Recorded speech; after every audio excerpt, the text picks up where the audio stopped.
Si vous êtes prêts, on part en cuisine, c'est parti. Mettez vos pommes de terre à cuire dans l'eau. Dès que ça bout, vous comptez 25 minutes, hein, d'accord?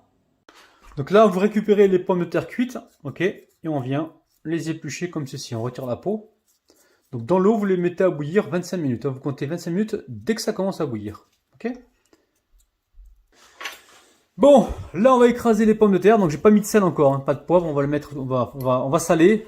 Le poivre, je sais pas. Là vous prenez, alors j'ai pris plein de petites pommes de terre. On a environ, je sais pas moi, on a peut-être 1 kilo de pommes de terre là. Vous pouvez prendre, allez, sinon vous prenez 6 pommes de terre moyennes, d'accord? Parce que moi il y avait des petites et des grandes pommes de terre. Ok? Juste écraser comme ceci. Allez, on va y mettre un petit peu de moutarde. Comme ceci, on va venir mettre le sel. Alors,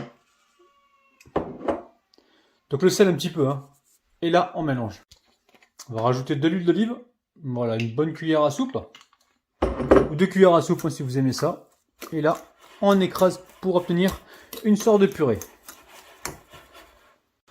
Bon, très simple, dans la poêle, vous mettez un peu d'huile. Et ici, on a un oignon. On a un demi-poivron vert et un demi-poivron rouge. Ok? On va les faire revenir à la poêle. Donc l'huile, vous mettez en 3 cuillères à soupe d'huile, hein, c'est très bien. Hein. Alors, on va mélanger tout ça. Ici, on va mettre un petit peu de sel. On va venir poivrer. Vous allez voir, on va faire une recette simple, mais très très gourmande.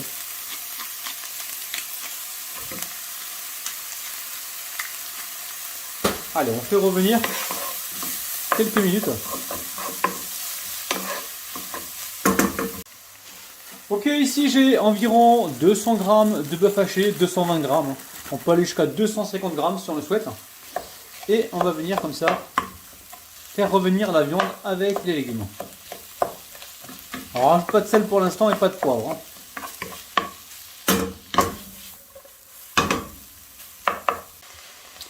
Ok, allez, là on va mettre 2 cuillères à soupe de ketchup et on va faire caraméliser la viande dans le ketchup, d'accord? On remélange bien et on fait un petit peu caraméliser, on reste bien sur un feu doux. Hein.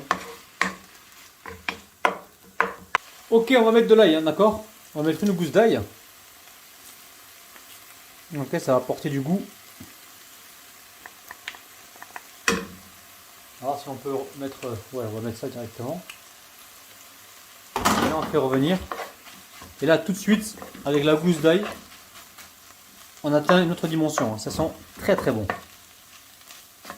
On fait revenir encore quelques minutes et ensuite on va pouvoir mettre un petit peu de sauce tomate. Pas beaucoup, un petit peu. On va mettre un peu de tomate. Ici j'ai un petit pot de tomate, d'accord? Regardez, j'ai un fond de tomate. J'ai pas beaucoup, hein. Je vais avoir 4 cuillères, 5 cuillères à soupe de tomate. Là j'ai mis peut-être 3 cuillères à soupe d'eau. Et je vais venir récupérer la tomate qui est à l'intérieur. On ne gaspille pas les amis, hein, d'accord? On gâche rien, hein. On frotte, on racle, on y va les amis là. Ok? Mais on ne gâche rien, on est bien d'accord. Hein. Si je gâche, moi je vais pas dormir, hein. Vous me connaissez les amis. Hein. Alors je vais voir si j'ai pas suffisamment de tomates. Peut-être que je vais ouvrir mon deuxième pot. Bon, c'est pas mal déjà là. Là l'idée c'est d'avoir une viande qui soit pas trop sèche. C'est pour ça on est juste en train de l'humidifier un peu avec la tomate. Parce qu'on va la repasser au four avec la pomme de terre et on veut pas quelque chose de trop sec. Bon, on est quasiment bien là.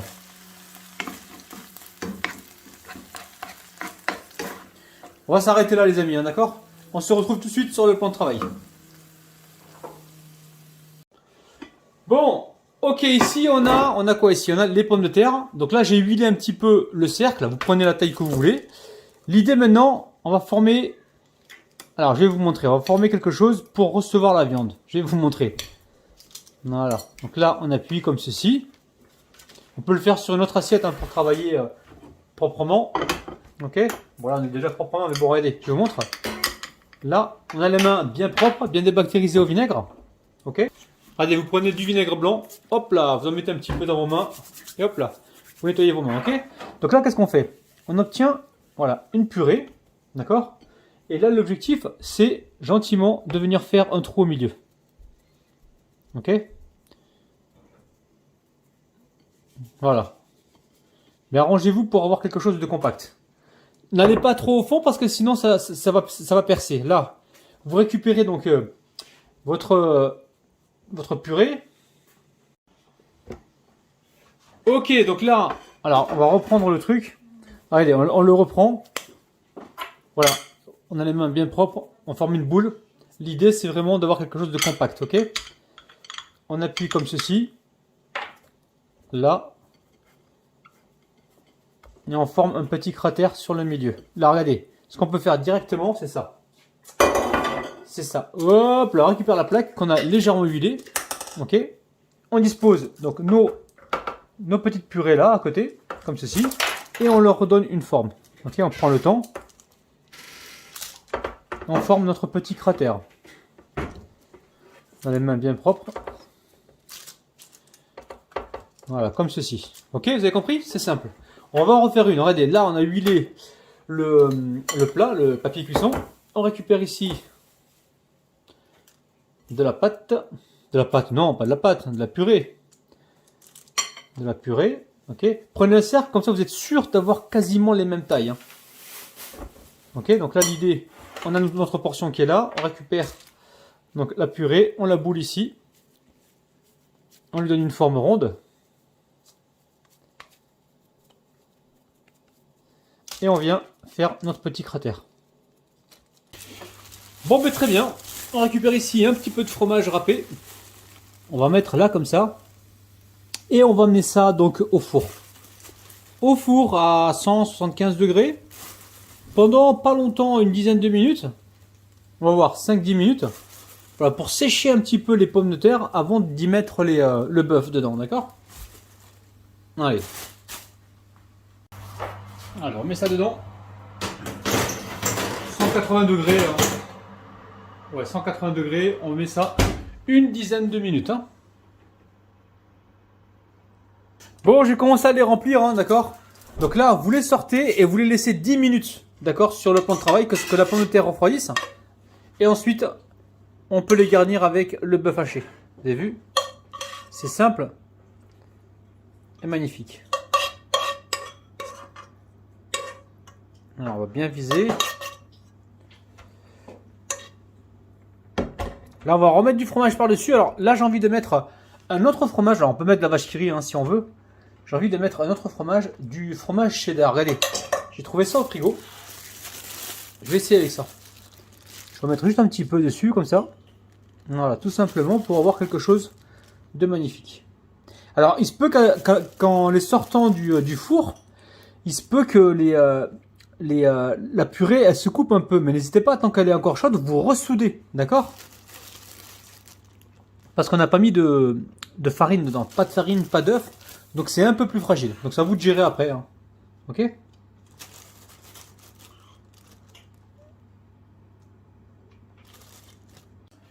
Allez, on emmène ça au four. Là, on veut pas que... C'est-à-dire, c'est déjà tout est cuit. Hein. Là, on veut pas que ça cuise pendant 1 heure. Hein. Juste voilà, que ça fonde un petit peu.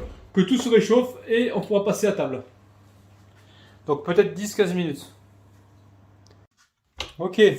Allez, on va récupérer une pomme de terre. Alors, de préférence, mettez la spatule hein, parce que sinon, je vais vous faire avoir. Avec une bonne salade, ça va être génial, les amis. Hein. Bon, je me suis coupé, les amis. Je me suis coupé, ça se voit pas, mais je me suis coupé. Je faisais ma vaisselle. Je me suis coupé en faisant ma vaisselle. C'est un truc de dingue.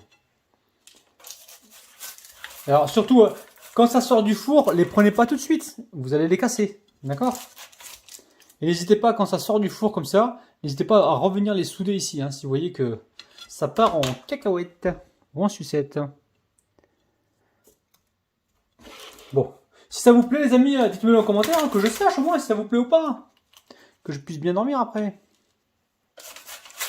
Voilà, on va laisser ça. On va laisser tout ça tiédir. Même pas tiédir, on va servir tout de suite à table. Ok. Allez, voilà. Et là, on a notre assiette de malade. Bon, si vous êtes prêts, on va pouvoir goûter. Hein. Je sais pas ce que vous mangez, vous, ce soir. À la maison, je sais pas ce que vous allez manger, mais là, je sens qu'on va se régaler. Allez, vous êtes prêts?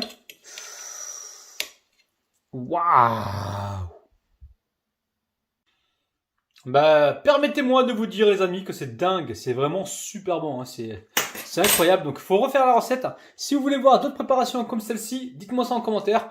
Je me ferai un plaisir de vous régaler. Je vous kiffe, je vous aime, je vous retrouve demain matin à 9 h. Bisous bisous. Bye bye.